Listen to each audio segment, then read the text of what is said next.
Olá, meus queridos amantes da história, estamos iniciando mais um bimestre, né? E essa é a nossa primeira videoaula de história. O nosso capítulo aí do livro traz como tema Brasil, Império, Primeiro Reinado, né?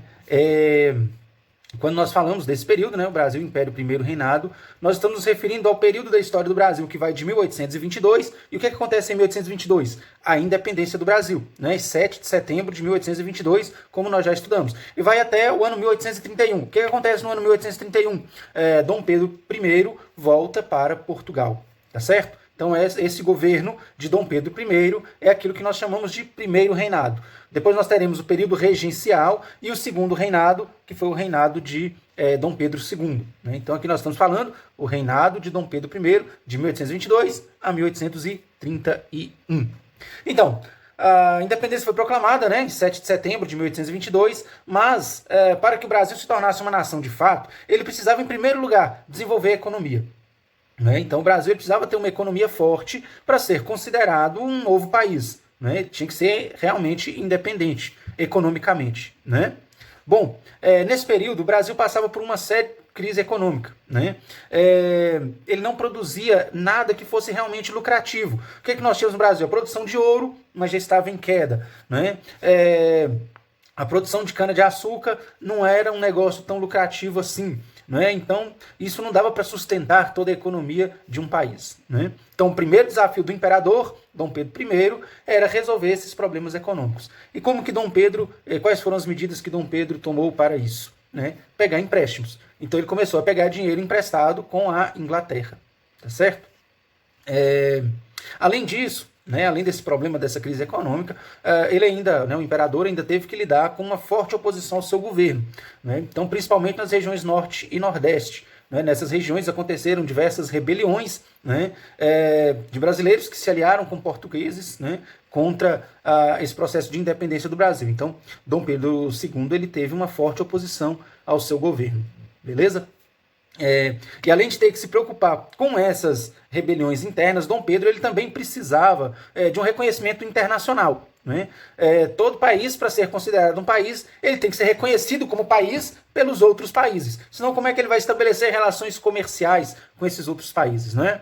Então, o primeiro a reconhecer a independência do Brasil foram os Estados Unidos. Né? Isso aconteceu no ano 1824, ou seja, 2 anos depois da independência, que o Brasil foi reconhecido como nação independente pelos Estados Unidos. Os países europeus, né, eles só iriam reconhecer a independência do Brasil depois que Portugal também reconhecesse. Só que, é claro, Portugal não queria reconhecer a independência do Brasil. Né, então, estava aí amarrado esse negócio. Né, como é que vai resolver isso? A Inglaterra.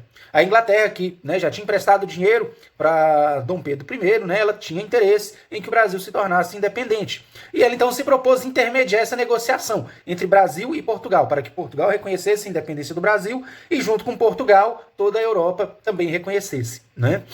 Então, Portugal ele concordou em reconhecer a independência, desde que, né, a condição que Portugal coloca, o Brasil pagasse uma indenização de 2 milhões de libras esterlinas. Quanto que isso vale, professor? Não sei, só sei que é muito dinheiro. Tá? E que o Brasil não tinha condições de pagar. O que Dom Pedro fez para poder pagar essa dívida? Pegou dinheiro emprestado com a Inglaterra. Então a Inglaterra emprestou novamente dinheiro para o Brasil. É daí que surge a chamada dívida externa brasileira. Começa aí, né? O Brasil já começa devendo muito dinheiro para a Inglaterra. Né? Então a Inglaterra empresta o dinheiro para o Brasil, mas ela faz também uma outra exigência, né? Que o Brasil acabasse com a escravidão. Como de fato não aconteceu. Né? Esse acordo o Brasil não cumpriu. Só foi acabar com a escravidão em 1888, né? Ou seja, muito tempo depois. Né? Lembrando que aqui nós estamos em 1824.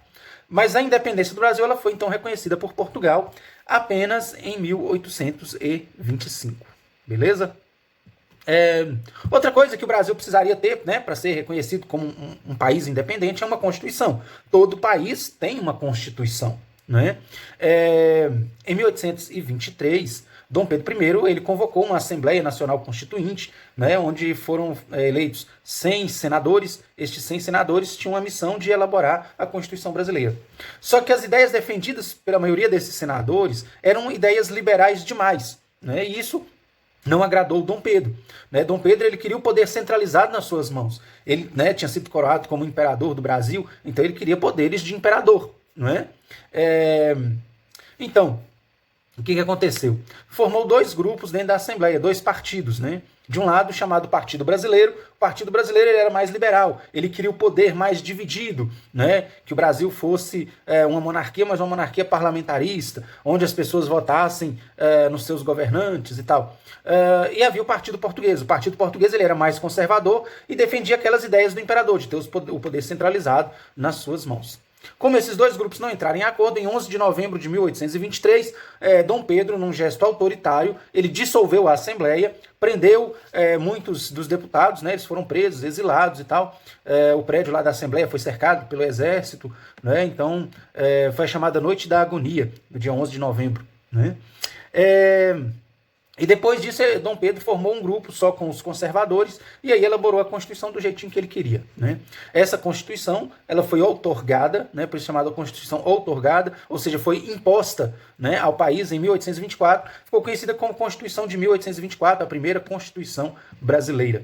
A principal característica dessa Constituição foi a divisão dos poderes, em poder legislativo, executivo e judiciário. Mas além desses três poderes, havia o poder moderador. O poder moderador ele era exercido por Dom Pedro I, pelo imperador. E na prática, o poder moderador ele tinha autoridade para interferir nos outros poderes. Tá certo? Também uma outra característica dessa Constituição é que os governantes das províncias, né, eles seriam nomeados pelo imperador e, além disso, estabelecia o catolicismo como religião oficial do Brasil. Então, assim, se fechou, né, a primeira Constituição brasileira. Vocês vão fazer algumas atividades para nós.